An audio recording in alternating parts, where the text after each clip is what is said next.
l'art du tir au pigeon d'argile réside dans le minutage. À partir du moment où je dis poule... Non!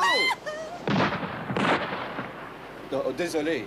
C'est ma faute, j'aurais dû vous prévenir. Vous n'étiez pas prêt? Non, mais ça fait rien. Mais dites-moi, ils partent vraiment à toute vitesse. Vous voulez essayer? Non, j'essaierai quand j'aurai appris à tirer. Savez-vous recharger, Pamela? Oh, je ne suis pas sûre. On les met là, je crois. Permettez-moi. Je suis parfaitement capable d'y arriver, merci. Bien, mais non, attendez une minute avant de recharger. Vous voyez, lorsque je dis poule... Bonjour Hastings. Belle journée, hein? Bonjour, mon général. Bonjour, mesdames. Bonjour. Parfait. Kitty, pourquoi n'essayez-vous pas? Si vous ne vous entraînez pas, vous ne serez pas prête pour le championnat. Tout est organisé pour le 14.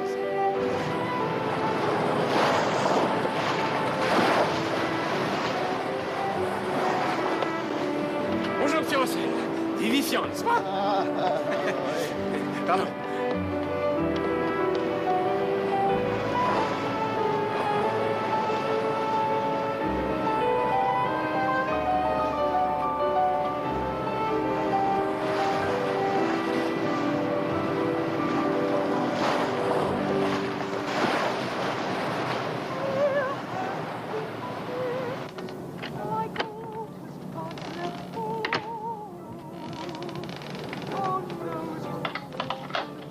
Bonjour, monsieur Poirot. Bonjour, capitaine Fowler.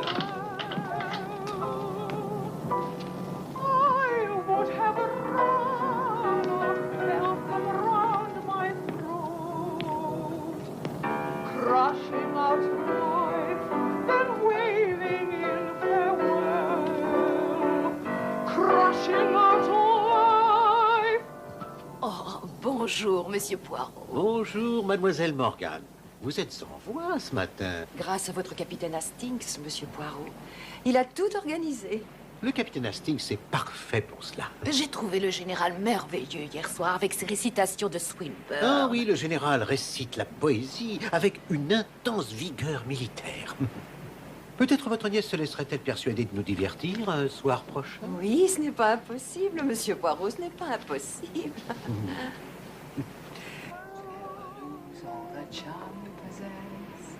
Your loveliness, darling, the way you say yes.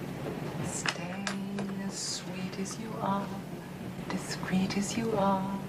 You're divine, dear. John.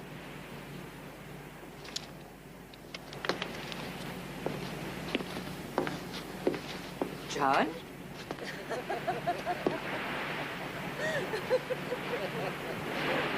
Bien sûr, ma véritable blessure était absolument bénigne. J'avoue que j'en ai presque honte. Je suis sûre qu'elle n'était pas si Oh, bénigne. une simple égratignure. Malgré tout, j'étais convaincu que j'allais mourir. Mais seulement parce que je suis à l'âge. Oh, John. Oh, bonjour, mon général. Bonjour, Chatterton. Bonjour, général. Bonjour, mademoiselle Anderson. Belle journée, hein? Bonne petite brise. John? Oh. Bonjour, monsieur Poirot. Madame Clapperton. Avez-vous vu John? Oui, il est sur le pont avant, madame. Ah, oui, pardon. Restez assis, monsieur Poirot. Je ne vous ai pas vu au dîner hier soir. Non. La mer était un peu démontée, bien sûr. Non, je voulais Par bonheur, simplement... j'ai vraiment le pied marin. Je dois uniquement veiller à ne jamais me surmener. Et je vis si intensément, vous comprenez, monsieur Poirot. Oh, oui. Je dois vous avouer que j'ai épuisé mes forces à soigner nos soldats durant la guerre. Ah. Mon hôpital. On vous a parlé de mon hôpital. Bien sûr, j'avais des infirmières, des internes, ce genre de choses. Mais je tenais à diriger seul cet hôpital. Votre vitalité est formidable, très chère. Vous débordez de vie, c'est ce qu'elle disait constamment. Mais vraiment, monsieur Poirot, que pourrais-je bien faire si je n'étais pas débordante de vie? Mourir, madame.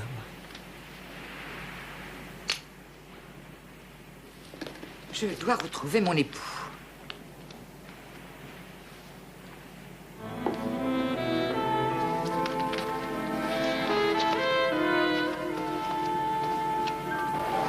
Mais on ne pêche pas le requin dans la Méditerranée. Ah, te voilà. Oh, bonjour, ma chérie. Je t'ai trouvé une chaise. La préfères-tu ici ou dois-je l'avancer? Non, ça un peu? va aller. Parfait. Mets-toi bien à ton aise. crois-tu que tu auras assez chaud sous le frigorifique?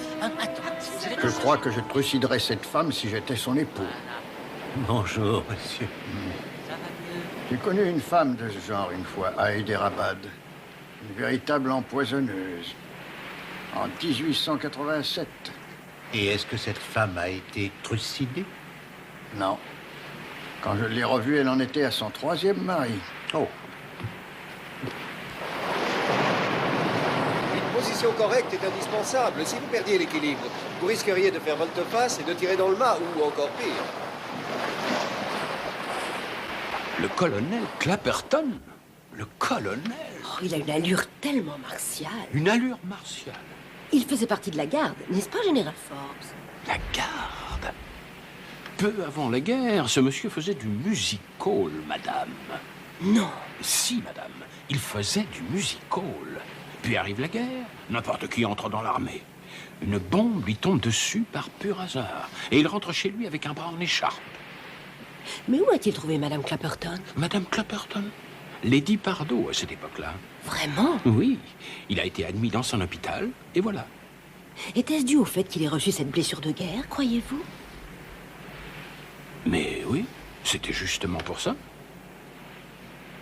Vous devriez faire un peu d'exercice, mademoiselle Anderson.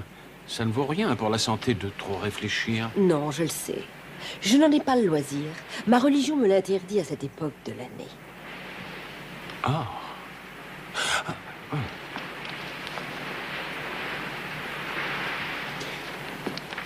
Très bien. Dans ce cas, bien.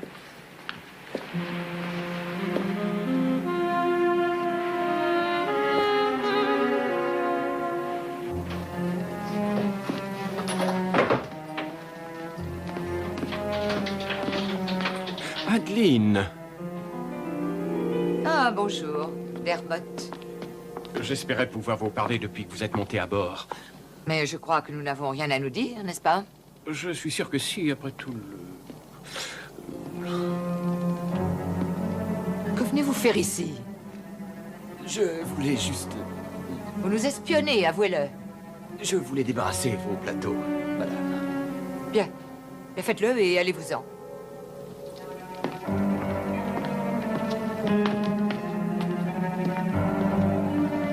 J'ai eu le bonheur de faire un mariage parfait. Général Forbes.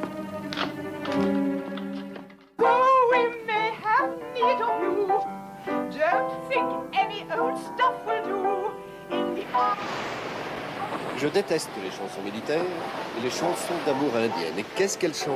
Notre armée est une merveille et l'amour en Cachemire. Ne lui envoyez pas, ce n'est qu'une civile, monsieur.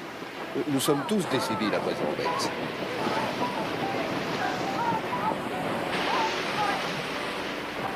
L'ennui avec les croisières de ce genre, c'est que vous êtes obligé de subir des amateurs soirée après soirée. Oh, mais cela nous a plu, n'est-ce pas, Molly? Comment avez-vous trouvé cela, colonel Clapperton? John aurait été ravi de rester là à écouter cette épouvantable femme pendant des heures. Il n'a aucun goût pour les choses artistiques de ce monde. Je le reconnais. Madame Tolliver est une artiste. Cela doit vous consoler de bien des choses. Nous sommes extrêmement impatients à l'idée de visiter ce musée Alexandrie demain. John et moi ne nous joindrons pas à l'excursion. Jamais nous n'avons aimé les vieilleries. Il vaut mieux vivre avec son temps, vous ne trouvez pas? Dans ma résidence, on ne trouve rien qui ait plus de 3 ans. Dans ce cas, il faudra que je revende ma voiture l'année prochaine, ma chère. C'est ma voiture, il me semble, John.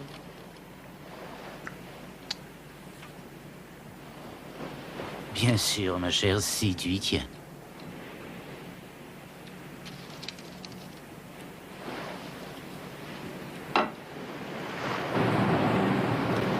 Voilà ce qu'on appelle le Pukka Sahib. 10h20 passées. Oh, vraiment? Bien, et qui veut faire un bridge? Un bridge? Un bridge? Oui, un bridge. Allons-y, servons-nous de la table de la salle à manger. Pouvons-nous nous joindre à vous? Serez-vous des nôtres, Clapperton? Oh, mais John ne joue pas. Je me tue à le lui reprocher. Désolé. Oui, venez si vous voulez. Rappelez-moi votre nom. Tolliver, Madame Tolliver. Et je suis son mari, monsieur Tolliver. Mon Dieu, comme le monde est petit.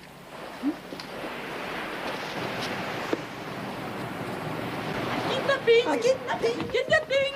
Vous devez venir avec nous, c'est un kidnapping! Un Clapperton napping! À l'abortage! Ne fais pas l'enfant, John. Tu risques une angine. Non, avec nous, aucun risque. On est là pour le réchauffer. On va se rincer l'œil, c'est la pleine lune!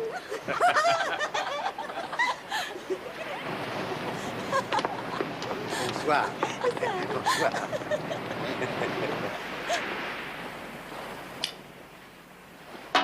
Allez-vous prier à l'église et rendre grâce à Dieu de ne pas avoir d'enfant? Nous le remercions pour ceux qu'il nous a donnés. Oui, nous en avons deux, un garçon et une fille. Vous me rendez malade. Distribuez donc les cartes.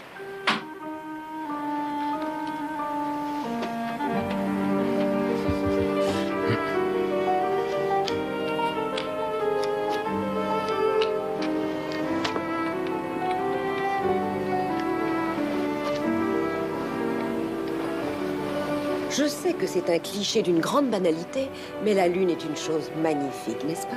Certainement. Elle ressemble à un grand œuf à la coque. Oh, monsieur Poirot. Je croyais que vous saviez jouer. Mademoiselle, j'aimerais avoir votre avis sur une petite question de linguistique. Oh, mais vous vous y connaissez mieux que moi. Oh, mademoiselle est trop aimable. Mais il y a un instant, Madame Clapperton a dit que John ne jouait pas au bridge. Est-ce à dire qu'il ne sait pas jouer ou qu'il ne veut pas jouer? L'un ou l'autre, mais elle considère cela d'évidence comme une insulte personnelle. Ce pauvre homme est fou de s'être marié avec elle. Ou bien des mégères ont des maris dévoués à leurs pieds. C'est une des énigmes de la nature. C'est peut-être bien pourquoi le très estimable capitaine Hastings n'a pas encore embrassé le régime matrimonial. Matrimonial? Brrr. Disputerez-vous le championnat de tir au pigeon d'argile, mademoiselle? Non, je ne crois vraiment pas que je pourrais. Hastings, changez de sujet de conversation pour une fois. Oh. Non, je serais ravie de parler du championnat avec vous, capitaine, mais demain, si vous voulez bien. Je dois terminer quelques lettres que je voudrais poster à Alexandrie. Bonsoir, mademoiselle Henderson. Bonsoir. Bonsoir, mademoiselle. Bonsoir. Oh, Hastings. Quoi? Je me demande à quoi bon vous présenter de jolies demoiselles si vous ne faites que leur parler de championnat de tir au pigeon d'argile. Mais elles adorent ça. Mademoiselle Henderson a dit qu'elle serait ravie d'en parler demain. Oh, Hastings.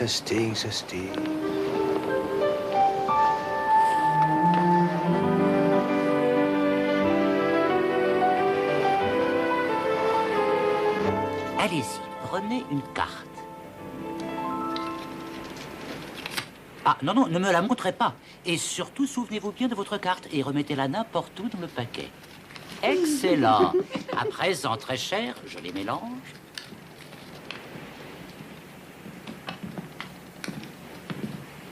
Votre carte. En effet, c'est extraordinaire. Je vois que vous aimez les cartes, monsieur, même si vous ne jouez pas au bridge. Et j'ai mes raisons pour ne pas jouer au bridge. Vous allez comprendre. Asseyez-vous. Vous allez voir ce que je veux dire. Pouvez-vous battre les cartes, monsieur Poirot? Bien. Vous permettez?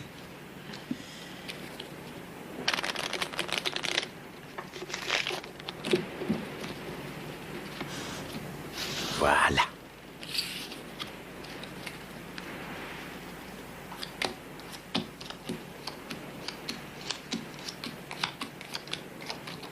Vous voyez, un homme qui peut donner à son partenaire et à ses adversaires un jeu en lui permettant de gagner a plutôt intérêt à s'abstenir de jouer avec des amis.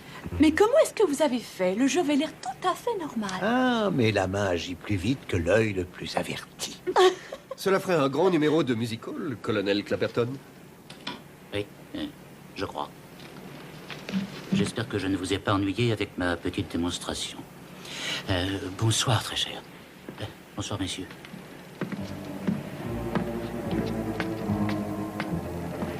Est-ce que j'ai dit un mot de trop? Je l'ignore, Hastings. Je vous assure que je l'ignore.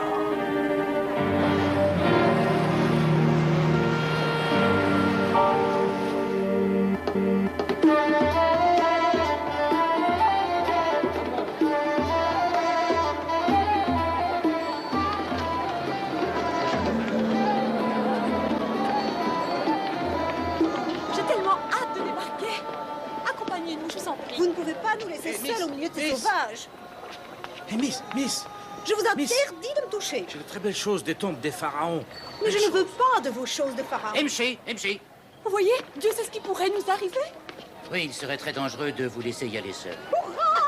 Mais je ne suis pas sûr que ma femme veuille nous accompagner. Je veux dire, dommage. Oh, elle n'a qu'à rester ici pour se reposer. Je vais en toucher un mot à Adeline. Oh, nous venons avec vous. Oui, nous pourrons peut-être réussir à la combattre. Yes. Adeline, ma chérie, c'est John. J'ai fermé la porte, je ne voulais pas être dérangée par les stewards. Bonjour, mesdemoiselles. Nous essayons de l'avoir rien qu'à nous pour la journée. On veut le soudoyer dans le souk. On peut le cajoler dans la casse-pas. Tu ne souhaites pas descendre à terre? Certainement pas. J'ai passé une très mauvaise nuit. Je crois que je vais rester toute la journée au lit. Moi, j'ai très envie d'y aller, Adeline. Oh, fais ce que tu veux, John. Que veux-tu que ça me fasse? Ça t'ennuierait de me laisser entrer? Je vais prendre mon guide touristique. Oui, ça m'ennuierait. Je t'ai dit que je voulais rester au lit. Je t'en prie, va-t'en, John, et fiche-moi un peu la paix.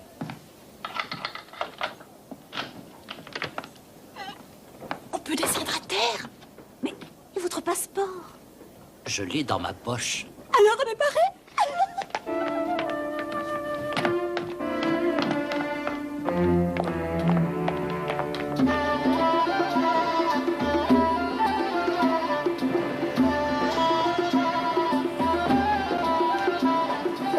Non, je vous en prie.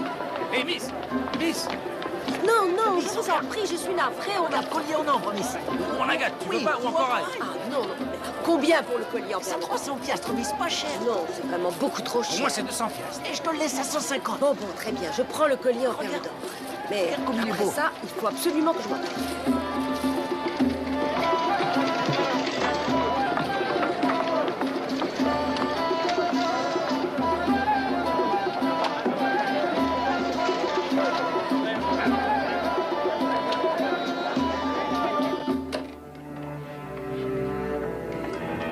Hé, allez-vous-en. Vous n'avez rien à faire ici. La peste soit des mendiants.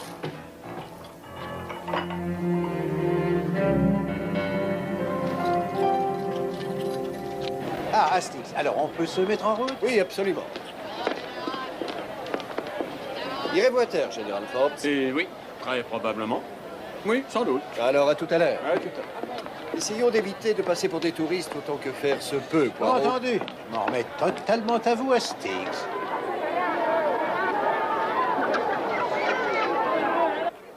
Prenez un air féroce, monsieur. Sauvage. Non, Hastings. Vous avez seulement l'air très crispé. Ah, je voudrais vous y voir. Ce dromadaire est très inconfortable. Ça fait très mal. Bonjour, Monsieur Poirot. Ah, bonjour, mademoiselle Anderson. Et bonjour, Capitaine Hastings. Ah, comment ça va? Ne bougez plus. Attention, prêt? Il est absolument superbe. Oui, superbe.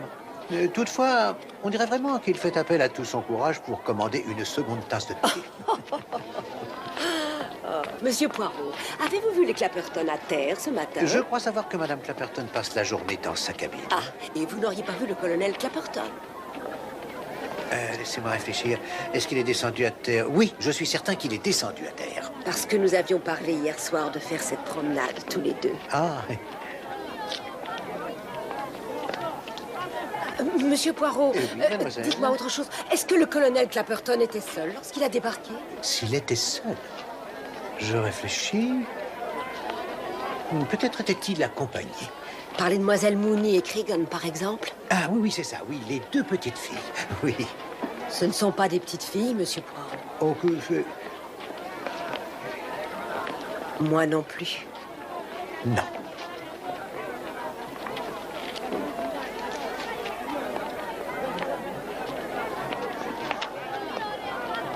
Ah. Très joli, monsieur.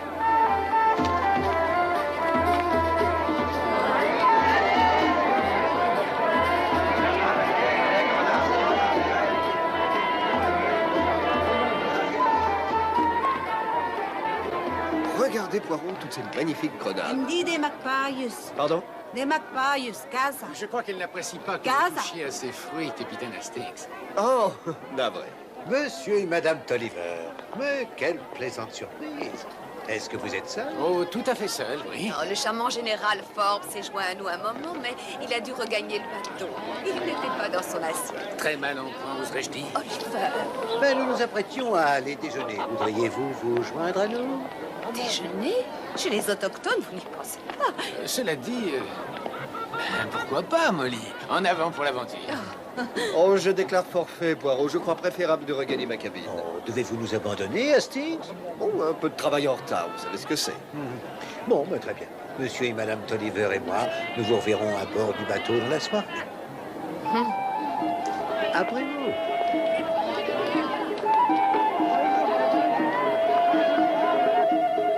Nous laisserons les deux femmes commencer, parce qu'elles ont moins d'expérience que nous.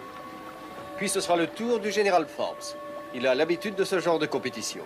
Nous ne pouvons pas faire ça au milieu du port d'Alexandrie, monsieur. Je ne vois pas pourquoi, Bates. Il nous suffira de pointer nos fusils vers le large. Aucun paquebot n'y stationne. Ni mouille, monsieur. Oui, ni mouille. Non, je pense que le capitaine du port y sera opposé, monsieur. Ça a commencé en Inde, vous savez. Je vous demande pardon. C'est un sport qui est originaire de l'Inde, le tir au pigeon. Oh, vraiment? Au XIIIe siècle. Bien sûr, à l'époque, on utilisait des flèches. Et oui, ils n'avaient pas de catapulte. Pour lancer les pigeons, ils faisaient uniquement appel à la puissance de leurs bras.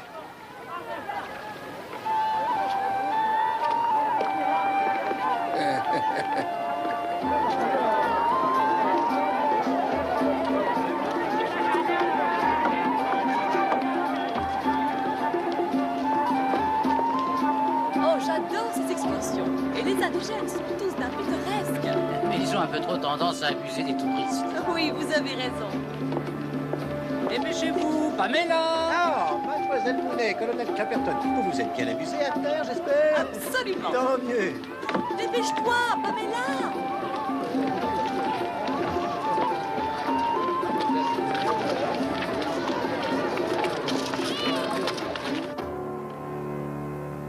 Je vous reverrai pour le dîner, mon ami? Oui, je l'espère.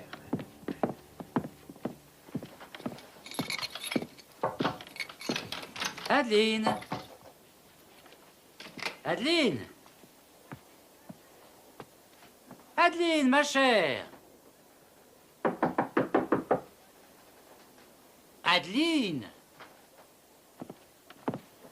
Ah, c'est toujours fermé. Et vous n'avez pas votre clé? Non, je vais appeler un Seward. Bah oui. Ah, Poirot. Seward? Nous avons des problèmes avec le championnat de tir au pigeon d'argile. Vraiment? Je pensais au départ que le 14 de ce mois serait une bonne date, mais nous devons mouiller à Haïfa le 13, c'est-à-dire la veille. Et c'est l'un de ces endroits où nous sommes plus ou moins condamnés à visiter les ruines pendant qu'ils vont réviser le bateau.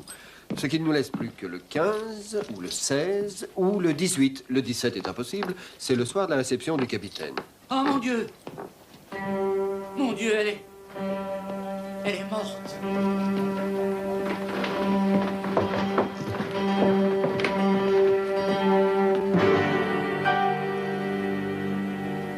Prévenez le capitaine, mon ami.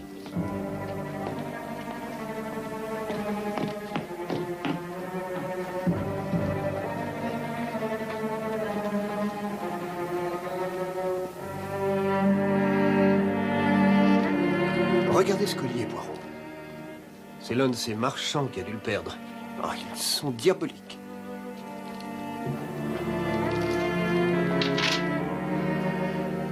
Colonel Clapperton, quelle tragédie. Est-ce que vous nous aiderez, monsieur Poirot? J'aimerais éviter d'appeler la police égyptienne, si possible.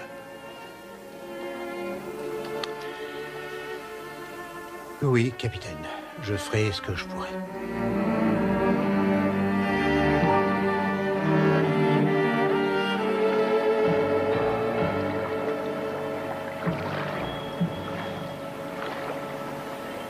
Est-ce que quelque chose a disparu à votre connaissance, colonel Clapperton? Eh bien, ma femme conserve... Excusez-moi. Conservait de petites sommes en liquide dans le deuxième tiroir de sa coiffeuse. Elles ont disparu. Ça représentait combien? Entre 20 et 30 livres, généralement. Y a-t-il autre chose? Ces bijoux. Ah, seulement une petite partie. Les plus précieuses sont dans le coffre du capitaine. Pourriez-vous nous décrire ceux qui vous ont été dérobés? Oui, j'essaierai. Mais je ne sais pas si je pourrais m'en souvenir en détail. Oui, mais ça ne fait rien. Je suis sûr que le bandeau qu'elle avait mis hier soir a disparu. Ah. Dites-moi ce que ce collier évoque pour vous. Ce n'est pas à ma femme. Vous en êtes sûr? Oui, elle porte pas de choses de ce genre. On l'a trouvé sur le plancher de votre cabine. Dans ce cas, un inconnu a dû le laisser tomber là. Vous croyez que votre femme avait des ennemis? Elle n'avait aucun ennemi. Colonel Clapperton, votre aide m'est très précieuse. Je vous remercie beaucoup. Bonté divine. Assassiné, Général Forbes. Mon Dieu, la pauvre.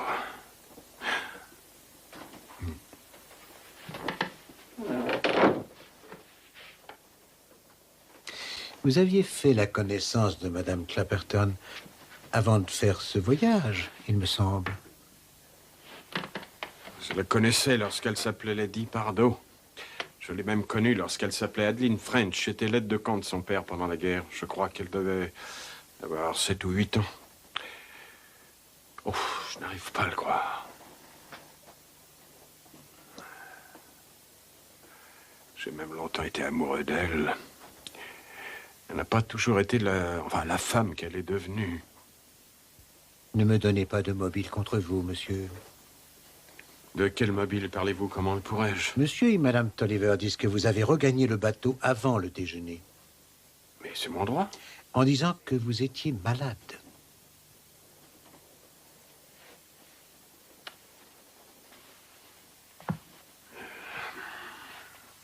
Eh bien, oui, c'est vrai, je suis revenu pour parler à Adeline. Je ne l'avais pas vue depuis 17 ans. Pas depuis la guerre. Juste après la mort de Pardoe. À l'époque, je pensais que j'avais peut-être une chance. Mais je ne lui avais rien dit. Je voulais respecter son deuil. Un sentiment que ne connaissait pas un certain Clapperton. Vous disiez bien être revenu parler à Madame Clapperton. Oui. Dites-moi ce qui s'est passé une fois que vous êtes revenu à bord. Mais il ne s'est rien passé. J'ai frappé à sa porte, j'ai attendu, et elle n'a pas répondu. J'ai regagné ma cabine, et j'ai fait un somme. Vous avez interrogé les vendeurs de souvenirs? Oui. Et l'un d'entre eux a certifié que Mademoiselle Anderson s'était offert un collier similaire. Vraiment? Entrez. Oui, Bates. Je viens de terminer mon examen de la défunte, monsieur. Et? Oh, le décès est dû à la présence d'un couteau dans la cage thoracique, monsieur. Grand Dieu, Bates, nous avions déjà vu cela nous-mêmes. Navré, monsieur. Mais je n'ai qu'un petit manuel de médecine générale. À quand évaluez-vous l'heure de sa mort, monsieur Bates? Oh, c'est difficile à dire, monsieur. Le climat d'ici est vraiment si chaud ici. Ne vous en faites pas pour ça, Bates. Nous voulons seulement savoir à quelle heure Madame Clapperton a été tuée. À environ 10 heures ce matin, monsieur. 10 heures, hein? C'est-à-dire à 1 heure ou 2 près, monsieur.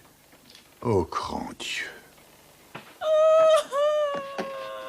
Ah, bonsoir, monsieur Poirot. Bonsoir, mademoiselle Cregan. Puis-je entrer 1 minute, je vous prie? Eh bien... Oh, j'ai juste ça, une petite question à vous poser. Non, c'est que Kitty pleure tellement, on ne s'entend plus. Oh, quelle tristesse. Elle pleure parce qu'elle n'a pas la conscience tranquille et je la comprends. Mais qu'avez-vous à vous reprocher? Nous avons dit des choses vraiment épouvantables sur elle. Oh, chère mademoiselle Cregan, si chaque personne à bord qui a pu dire des méchancetés sur Madame Clapperton faisait moitié moins de bruit que votre amie, ce bateau serait un véritable enfer sur mer. Oui. Et tu entends ça, ma vieille? Oh, oh. Eh bien, allez-y, posez-moi votre question. Oh, elle est très simple, vraiment. Je crois savoir que vous avez débarqué ce matin à 9h30 avec le colonel Clapperton, n'est-ce pas? Vous le saviez, vous étiez là? Oui, précisément. À présent, dites-moi, est-ce que le colonel est demeuré avec vous toute la journée, jusqu'à votre retour sur le bateau à 4h précises cet après-midi? Oui, absolument, et jamais on ne l'a quitté. Il pourrait croire que...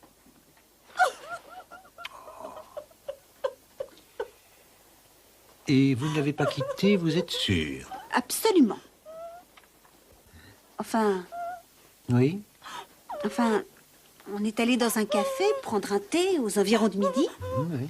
Et le colonel Clapperton, il est parti au champ pendant 2 ou 3 minutes.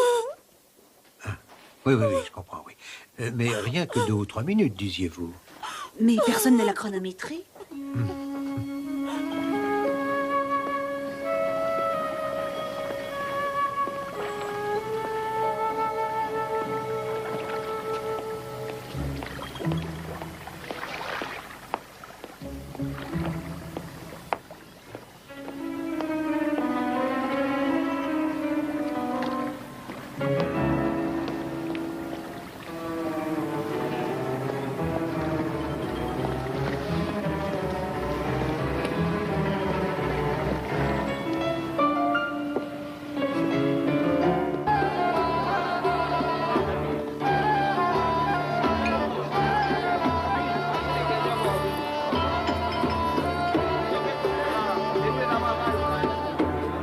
Oh non, pas question. Vous allez avoir à vous justifier, mon ami, ou alors c'est que je me trompe sur toute la ligne.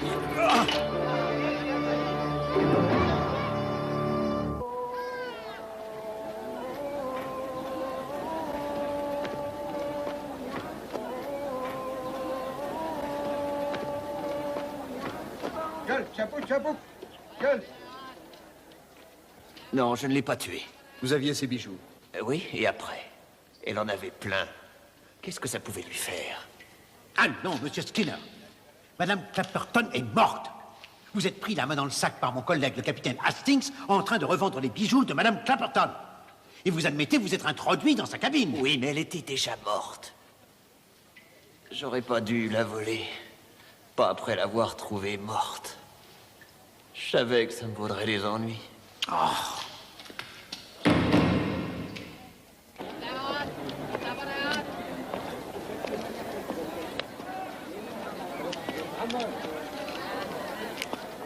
Vous croyez cet homme?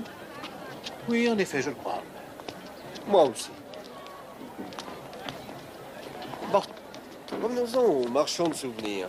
Pourquoi ne soupçonnez-vous pas un des passagers, Hastings? Un des passagers? Mais lequel? Le colonel Clapperton? Impossible, il a un alibi. Le général Forbes? Pourquoi pas mademoiselle Henderson? Oh, vous croyez? Non. Il me semble qu'elle avait un mobile, non? C'est une lady, Poirot. Mais croyez-vous, mon ami, que les ladies ne commettent pas de meurtre? Les ladies ne se font pas prendre.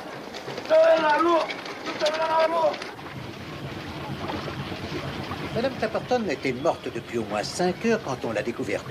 Une petite somme d'argent et quelques bijoux avaient été volés. Un collier de perles d'ambre a été découvert près de son lit. La porte était fermée et la clé avait disparu. Et le hublot qui donne sur le pont avant avait été ouvert. Où voulez-vous en venir, Poirot? Madame Clapperton avait dû fermer sa porte de l'intérieur. En fait, nous l'avons entendu le dire elle-même. Si Madame Clapperton a verrouillé la porte, elle a pu la déverrouiller, je suppose. Précisément. C'est ce qui nous amène à une inévitable conclusion. C'est Madame Clapperton qui a ouvert la porte et laissé entrer le meurtrier.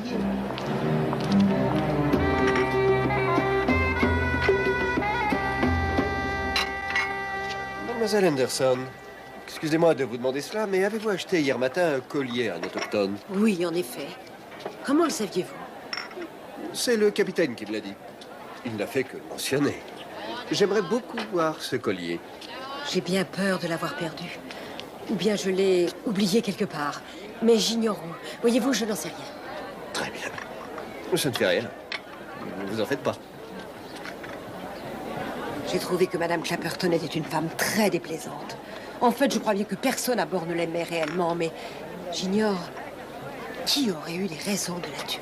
Mademoiselle, De l'avis même de toutes les personnes à bord de ce bateau, le colonel Clapperton avait toutes les raisons du monde de la haïr et de la trucider, comme disait quelqu'un sur ce bateau. Mais il a un alibi. Il est resté à terre toute la journée avec les deux jeunes filles. Et nous savons qu'il n'a regagné le bateau que vers 4 heures de l'après-midi. Mais nous savons également que Madame Clapperton était morte depuis plusieurs heures. Et c'est bien pourquoi je pense que le général Forbes est notre seul suspect.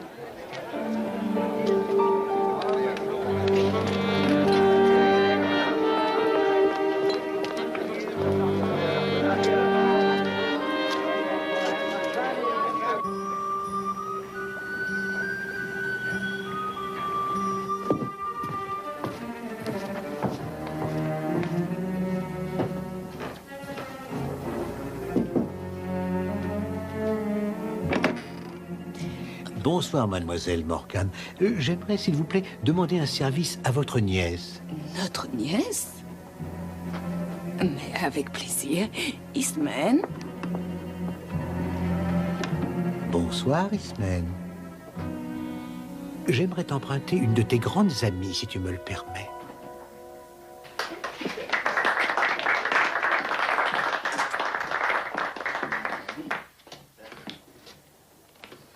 Mesdames et messieurs, ce soir, je vais offrir une gâterie. Un pot pourri de notre grand poète, M. Rudyard Kipling. Je commencerai avec les ladies. J'ai cherché des femmes dans tous les coins. J'ai bourlingué du soir au matin. J'ai trouvé mon bonheur en fin de compte. J'en ai épousé 4, sans honte. D'abord, j'ai épousé une riche veuve. Ma deuxième femme était une pieuvre. La troisième était charmante, mais insensée. La quatrième est celle que j'ai gardée. Pardonnez-moi, monsieur Russell. Oh, ça ne fait rien. Je sais que je ne suis rien sans les ladies. Excusez-moi, j'ai une importante annonce à vous faire. Veuillez vous rasseoir, monsieur. Allons, venez avec nous, monsieur Russell. Mesdames et messieurs, vous êtes tous au courant de la tragédie d'hier.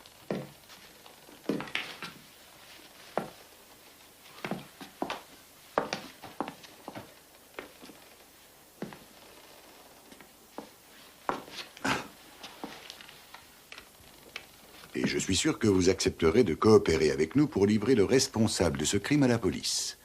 Comme vous le savez, nous avons la chance d'avoir parmi nous Monsieur Hercule Poirot. Et vous savez que Monsieur Poirot est réputé pour son immense expérience de telles affaires. Je souhaite que vous écoutiez attentivement ce qu'il a à nous dire. Monsieur Poirot. Merci, capitaine Fowler.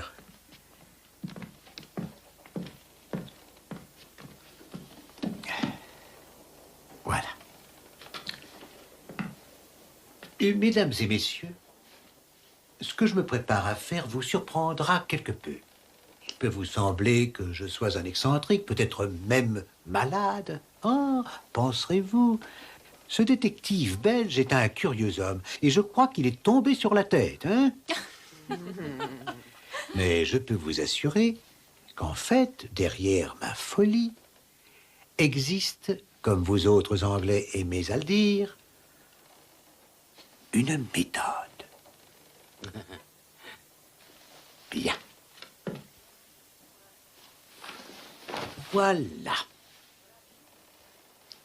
Voilà une jolie valise. Elle semble n'avoir aucun intérêt. Vous pensez qu'il n'y a rien de plus ennuyeux qu'une valise. Vous êtes dans le vrai, excepté que les valises cachent quelquefois des secrets passionnants.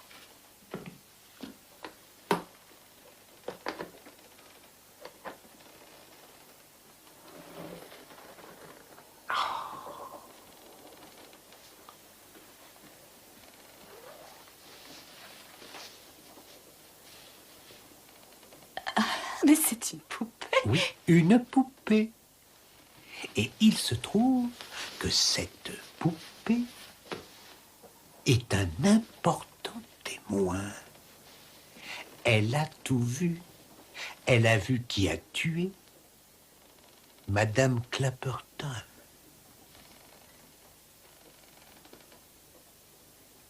Comment une poupée de porcelaine peut-elle nous dire ce qu'elle sait? Mais celle-ci est étonnante. Étonnante car elle parle.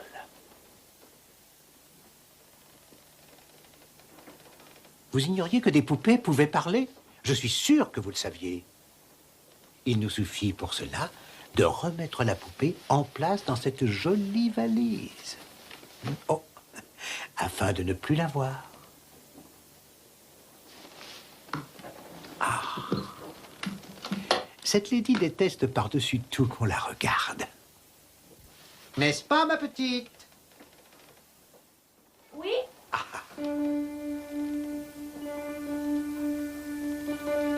À présent, qu'est-ce que tu peux bien nous dire à propos de la mort de Madame Clapperton? Qu'est-ce qu'il y a, John? J'ai fermé la porte. J'ai fermé la porte. Je ne voulais pas être dérangée par les stewards. Je ne voulais pas être dérangée par les stewards.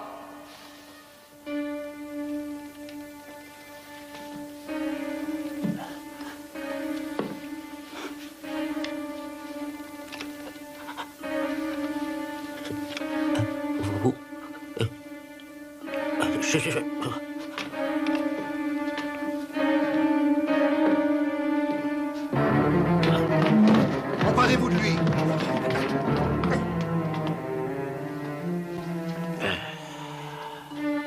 Oui. Emmenez-le dans mes quartiers.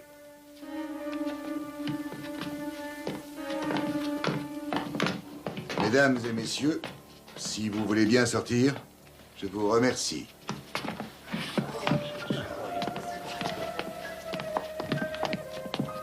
C'était bien ce que vous vouliez, Monsieur Poirot? Oh oui, ma petite Ismène.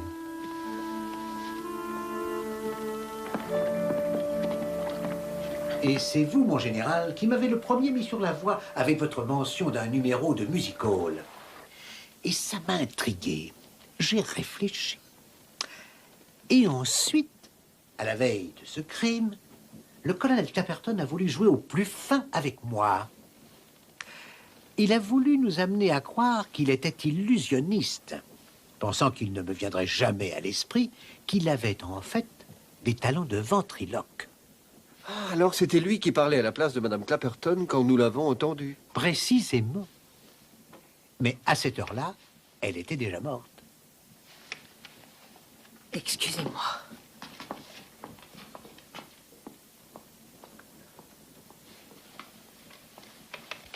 À qui appartenait ce collier, Poirot?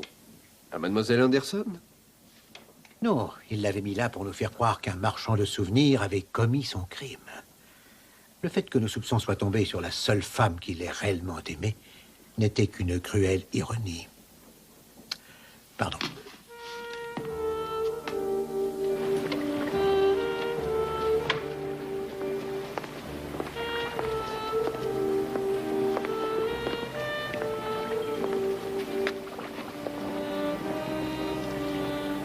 Je suis navré, mademoiselle.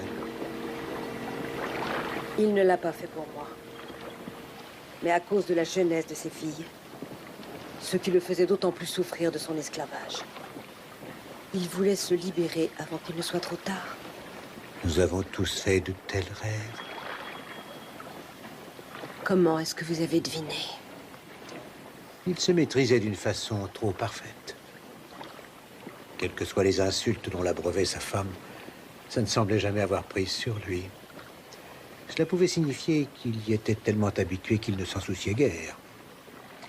Ou alors, il savait que son martyre finirait prochainement.